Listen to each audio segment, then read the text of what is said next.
تو لوگ سوال کیے یا رسول اللہ قیل یا رسول اللہ فما علامت حبکم، یا رسول اللہ آپ سے محبت کی علامت کیا ہے، کیا نشانی ہے، کیسا سمجھنا کہ ہمارے اندر حب اہل بیت آیا یا نہیں آیا؟ اگر ہم محرم دھوم سے منا لے، محرم میں امام حسین کا تذکرہ کرے، واقعات کو یاد کرے یا حسین کا ورد کر لے، تو کیا حب اہل بیت ثابت ہو جائے گا؟ کیا سیدہ کی فاتحہ کرنے سے ثابت ہو جائے گا؟ کیا نشانی ہے، نشانی سگنل کیا ہے، مارک کیا ہے کہ ہمارے اندر حب اہل بیت ہے یا نہیں ہے؟ تو میرے آقا صلی اللہ علیہ وآلہ وسلم فضرب بیدہ علی منکب علی، حضور صلی اللہ علیہ وآلہ وسلم نے فرمایا، اپنے ہاتھ سے مولا علی کے شولڈر پر اس طرح سے مار کر بتایا کہ حب اہل بیت کی علامت علی ہے، حب اہل بیت کی علامت علی ہے۔ کئی لوگ ایسے ہوں گے جو محرم منا لیں گے، امام حسین کو یاد کر لیں گے، لیکن گارنٹی نہیں ہے کہ یہ حب اہل بیت ہے۔ ہو سکتا رواج ہے، باپ دادا کرتے تھے میں بھی کر رہا ہوں اور چل گیا، ایسا ہو سکتا ہے جی، یہ ہو سکتا ہے کہ بھئی شروع سے چلا آ رہا کر سب محلے والے امام حسین کا مولانا بیان کر رہے تھے تو میں بھی بیان سن لیا۔ تذکرہ امام حسین اور محبت امام حسین فرض ہے، پر حب اہل بیت کی علامت نہیں ہے، پوری ذمہ داری سے کہہ رہا ہوں۔ اور یہ بات کہنے کے لیے بہت سارے علماء جھجکتے ہیں، مگر میں یہ اپنا فرض سمجھتا ہوں آپ تک پہنچانا۔ امام حسن سے محبت کرنا، چرچا کرنا، سیدہ فاطمہ سے محبت کرنا، جی آپ کے نام سے گھر میں فاتحہ کرنا، خصوصی کھانا پکانا، غریبوں کو کھلانا، یہ سب کرو، لیکن یہ سب ملا کر بھی گارنٹی نہیں ہے حب اہل بیت کی۔ حب اہل بیت کی گارنٹی ہوتی ہے علی کا نام لینے سے، علی کا چرچا کرنے سے، علی کا جھنڈا بلند کرنے سے۔ رب ذوالجلال کی عزت کی قسم میں بتا رہا ہوں آپ کو، اللہ کے رسول صلی اللہ علیہ وآلہ وسلم جب حب اہل بیت کو فرض کیے، جو محبت جو صحیح راستے پہ چلتا ہے اس کا امتحان ہوتا ہے یا نہیں ہوتا ہے؟ جو صحیح راستے پر چلے گا اس کا امتحان ہوتا ہے۔ آپ زندگی بھر یا حسین کرتے پھرے، آپ سے امتحان نہیں لیا جائے گا، زمانہ آپ کا خلاف نہیں ہوگا، زمانہ آپ پر فتویٰ نہیں لگاتا ہے، لیکن جب آپ یا علی کہیں گے، جب فتوے شروع ہوتے ہیں، جب سوال شروع ہوتے ہیں، کیوں؟ علی نام ہے حب اہل بیت کی گارنٹی کا۔ معاذ اللہ کو یہ تصور نہ کرے کہ میں یہ کہہ رہا ہوں امام حسین کا نام لینا ضروری نہیں، معاذ اللہ جی، ان کا نہیں لیں گے تو کس کا نام لیں گے؟ امام حسن کا مقام، امام حسین کا مقام، یہ سب تو جان مصطفیٰ ہے، یہ پنج تن ہے یہ، مگر یہ پنج تن کی حقیقی محبت کی گارنٹی یہ ہے کہ زبان پہ بار بار علی کا نام آتا ہو، علی کی فضیلت بیان کرتا ہو، علی کے نام پہ آگے بڑھتا ہو، اور یہ نام پہ جو آگے بڑھتا ہے، میں آپ کو بتا رہا ہوں اس کے اوپر شیعیت کا فتویٰ پہلے لگا دیتے ہیں۔ اب آپ بتائیے، جب سے میں یہاں پر بیٹھا، اب سے نہیں بتا رہا ہوں، میں پچھلے 6 8 سال 10 سال سے جب سے یہ بیان کر رہا ہوں، کبھی کوئی بات جو کتاب میں نہیں ہے بیان نہیں کیا جی، جو کچھ بیان کیا حب علی میں بیان کیا یا علی کے دشمنوں کے جواب میں بیان کیا، جو علی سے بغض رکھا، اہل بیت سے بغض رکھا، کبھی حدیث سے یا کتاب سے ہٹ کر ایک لفظ بیان نہیں کیا، اس کے باوجود لوگ مجھے شیعہ کہتے ہیں۔ میں شیعہ نہیں ہوں، اللہ کی عزت کی قسم میں شیعہ نہیں ہوں۔ میں آپ کو انتہا بتا دوں، میں جس کا مرید ہوں وہ حسینی نہیں ہے، وہ صدیقی ہے۔ حضرت ابوبکر صدیق رضی اللہ تعالیٰ عنہ کے گھرانے کا میں مرید ہوں، میرا پیر صدیقی، میرا دادا پیر صدیقی، میں کیسے شیعہ ہو سکتا ہوں؟ میں خود ٹھہر کر قبلے کی دیوار پر خلفائے راشدین کے نام لکھاتا ہوں، ہر خطبے میں خلفائے راشدین کے نام پڑھتا ہوں، میں کیسے شیعہ؟ حدیث رسول بیان کر دیا تو شیعیت کا ٹائٹل لگاتے جی، کیوں؟ مسئلہ یہ ہے کہ جب علی کا نام لیتے ہیں تو امتحان شروع ہو جاتا ہے، اور سچا امتحان کے بعد ہی پتہ چلتا ہے کہ کھرا ایمان والا کون ہے اور کچے ایمان والا کون ہے جی۔ کھرا اور کھوٹا کب پتہ چلتا ہے بھائی؟ جب ایگزامن کرو تبھی تو معلوم ہوگا نا، بغیر ایگزامن کی تو سب حب اہل بیت والے، سب حب اہل بیت والے۔ علی کے لیے جان حاضر، علی جی، امام حسین کے لیے جان حاضر، مال حاضر، فلاں حاضر۔ جب کربلا کو گئے تو صرف 110 آدمی تھے ساتھ میں، یہ اس کو بولتے ہیں جانچ، امتحان بولتے ہیں۔ جب امتحان آتا ہے تب پتہ چلتا ہے کھرے کتنے ہیں اور خالی زبانی کتنے تھے۔ تو کھرا پتہ چلنا ہے تو علی کا نام لینا، علی کا نام لے اور اس پر ڈٹ جائے کہ اس سے میں اسٹیپ بیک نہیں ہونے والا ہوں، تو سمجھنا کہ ہاں حب اہل بیت دل میں بیٹھ گیا. یہ میرا فیصلہ نہیں ہے, یہ رسول اللہ کا فیصلہ ہے. فما علامت حبکم, یا رسول اللہ اہل بیت سے محبت کے دلیل کیا ہے؟ فضرب بیدی علی منکب علی, آقا نے ایسے مار کر بتایا, علی یہ ہے ہم سے محبت کرنے کی دلیل, ہم سے محبت کرنے کی دلیل علی ہے. یہ آقا صلی اللہ علیہ وآلہ وسلم کا فرمان ہے. اللہ اللہ. باب فی قول النبی صلی اللہ علیہ وآلہ وسلم من کنت مولاہ فعلی مولا. ایک نیا چیپٹر شروع کریں, چیپٹر 4. حضور صلی اللہ علیہ وآلہ وسلم نے ولایت کا اعلان فرمایا, مولا علی کے ولایت کا اعلان فرمایا. یہ بہت بڑا چیپٹر ہے اور کتاب کا بڑا حصہ یہ ہے. اس کو ہم بالکل ایسے تیز تیز جمپ کرتے ہوئے جاتے, ایک جگہ ڈیٹیل میں سمجھا دوں گا اور باقی احادیث کو ہم تیز چلے جائیں گے کیونکہ اس میں ریپیٹیشن زیادہ ہے. آپ سوال کریں گے کہ بھی مولانا شیخ الاسلام علامہ طاہر القادری صاحب یہ احادیث کو اتنا ریپیٹڈلی لائے کیوں؟ سوال آتا نا بھائی, ایک ہی معنی کی حدیث ہے تو ریپیٹڈ کیوں لاتے ہیں؟ فن حدیث کے اندر یہ اس کی ضرورت ہوتی ہے. یعنی کتنے چین آف حدیث سے روایت ہوئی ہے, کتنے کتابوں میں روایت ہوئی ہے, کتنے لوگ نے روایت کیا ہے. یعنی جتنا زیادہ ایویڈنس بڑھاتے ہیں اتنا کیس مضبوط ہوتا ہے. تو یہ اصول الحدیث اور علم الحدیث کے حساب سے اس کا ریپیٹیشن ہے. ہم اس کے اوپر اب گفتگو کرتے ہیں.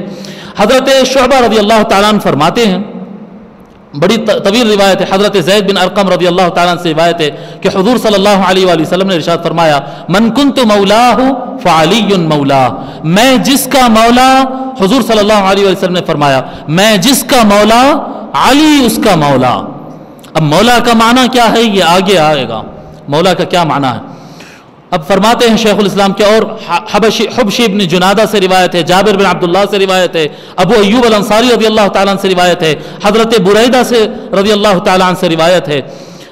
حدیث نمبر 24, حضرت سعد بن ابی وقاص رضی اللہ تعالیٰ روایت فرماتے ہیں کہ حضور اکرم صلی اللہ علیہ وآلہ وسلم کو میں ارشاد فرماتے ہوئے سنا من کنت مولاہ فعلی مولا, میں جس کا مولا علی اس کا مولا. پھر یہ بھی میں سنا آگے فرماتے ہوئے انت منی بمنزلۃ ہارون من موسیٰ, اے علی آپ میرے لیے ایسا ہی ہے, آپ میرے لیے ایسے ہی ہے جیسا موسیٰ کے لیے ہارون تھے. موسیٰ کے ساتھ ہارون تھے نا, بالکل محمد کے ساتھ علی ہے صلی اللہ علیہ وسلم اجمعین. ان ساروں پر اللہ کے درود و سلام ہو. موسیٰ کے لیے ہارون جس طرح سے, حضور کے لیے علی اس طرح سے. الا انہ لا نبی بعدی, فرق یہ ہے کہ موسیٰ کے ساتھ جو ہارون تھے وہ نبی تھے اور میرے بعد کوئی نبی آنے والا نہیں ہے. وسمعتہ یقول, اور میں نے آقا صلی اللہ علیہ وسلم کو یہ بھی فرماتے ہوئے سنا لأعطین الرایۃ اليوم رجلا يحب اللہ ورسولہ, آج کے دن میں جھنڈا اس کے ہاتھ میں دوں گا جس سے اللہ اس کا رسول محبت کرتے ہیں.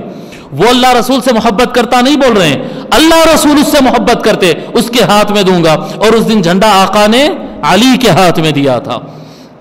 ٹھیک ہے. اب لفظ مولا کا معنی, ہمارے پاس 10 منٹ ہے, لفظ مولا کا معنی ہم سمجھ لیتے ہیں.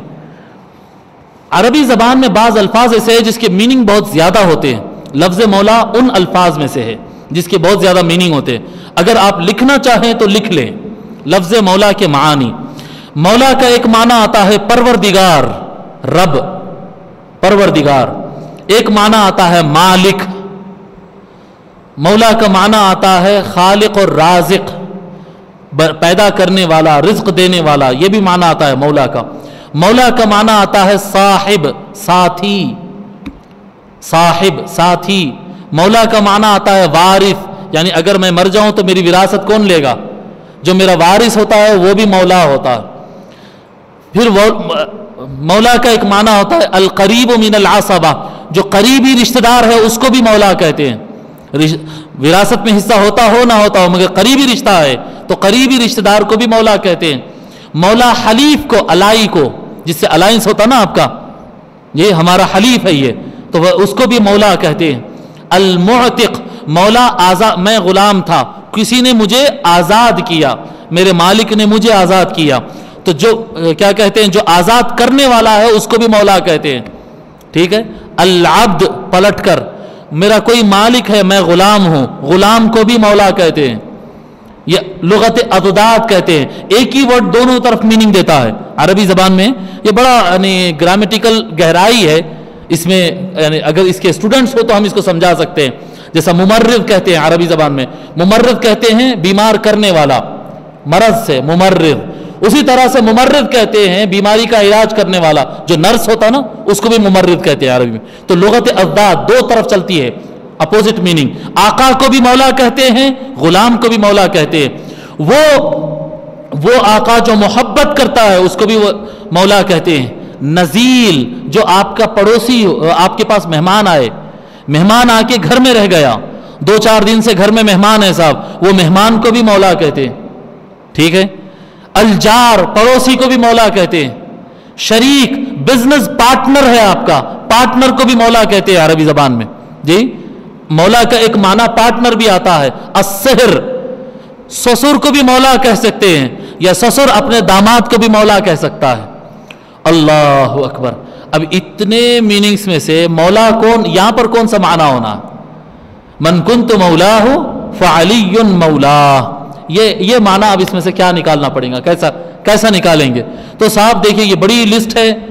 اللہ تو ہو نہیں سکتے مولا کے معنی میں، اور رب تو نہیں بھئی، مولا تو اللہ ہے، اللہ ہمارا مولا ہے. پر یہاں پر من کنت مولا فعلی مولا، میں جس کا مولا علی اس کا مولا. یہاں پر اللہ میننگ نکلتا ہے کیا؟ نہیں، اللہ نہیں نکلتا. یہاں پر پروردگار یہاں پر میننگ نہیں ہے. یہاں پر خالق اور رازق میننگ نہیں ہے. یہاں پر حاکم بادشاہ حکومت کرنے والا یہ میننگ نہیں ہے. ساتھی نہیں ہے، وارث نہیں ہے. یہاں پر رشتہ دار میننگ نہیں ہے، الائی میننگ نہیں ہے، غلام اور باندی کا قصہ نہیں ہے. یہاں پر سمجھ میں آ رہی بات؟ یہاں پر اگر مولا کا معنی ہو سکتا تو 2-3 ہو سکتے. ایک ہو سکتا مددگار، مدد کرنے والا، یہ معنی ہو سکتا ہے. محبت کرنے والا یہ معنی ہو سکتا ہے. جی اور اس میں معنی ہو سکتا ہے مالک یہ معنی ہو سکتا ہے. سمجھ میں آ رہی بات؟ سردار اور آقا معنی ہو سکتا ہے، مالک معنی ہو سکتا ہے، محبت کرنے والا معنی ہو سکتا ہے، مددگار معنی ہو سکتا ہے. اس کے علاوہ کوئی معنی نہیں ہوتا ہے. اللہ. اب اس میں آ کر دیکھتے ہیں کہ کیسا، اب یہاں پر کیا طے کرنا کہ کیا معنی ہے مالک کا. تھوڑا سا غور کرتے ہیں. علماء میں سے بہت سارے لوگ اس میں تھوڑا سا غلطی کھا گئے، مسٹیک ہو گئی. بہت سارے بڑے بڑے علماء سے غلطی ہوئی. علماء ہی تھے نا، وہ نبی تو نہیں تھے، تو علماء سے تو غلطی ہو سکتی، ہوئی غلطی. وہ کس طرح سے ہو گئی؟ قرآن کریم میں ہم ایک آیت پڑھتے ہیں، آپ سب کو یاد ہے، واعف عنا واغفر لنا وارحمنا. یاد ہے نا یہ سب کو؟ اس کے آگے پڑھیے کیا ہے؟ انت مولانا فانصرنا علی القوم الکافرین. واعف عنا، اے اللہ ہمیں معاف کر دے، واغفر لنا ہمارے گناہ بخش دے.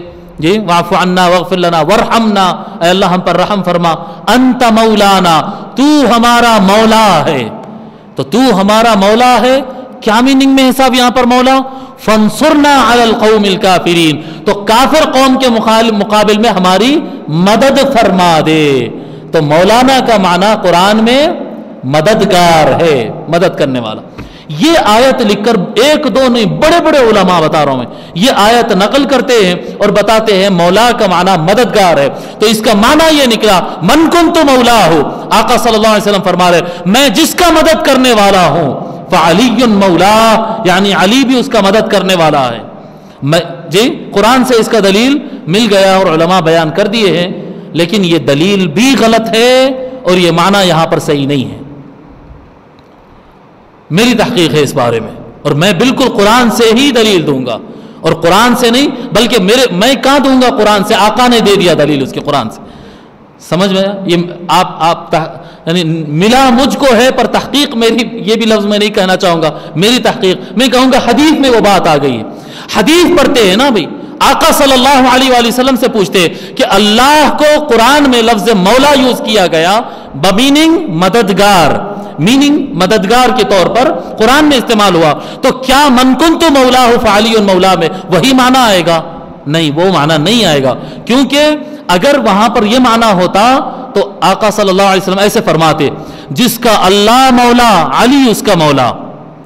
جس کا اللہ، یہ لفظ نہیں ہے، جس کا اللہ مولا علی اس کا مولا. اگر ایسا کہتے تو اللہ بمیننگ مددگار ہے تو علی کا معنی بھی وہاں پر مددگار ہوگا. مگر حضور صلی اللہ علیہ وسلم ایسا نہیں فرمائے. کیا فرمائے؟ من کنت مولا فعلی مولا. ویسا بھی فرمائے حضور ایک جگہ، اللہ مولا، نبی مولا، علی مولا، یہ بھی فرمایا آقا صلی اللہ علیہ وسلم. لیکن وہ حدیث میں معنی مددگار کا ہے، یہ حدیث میں نہیں ہے.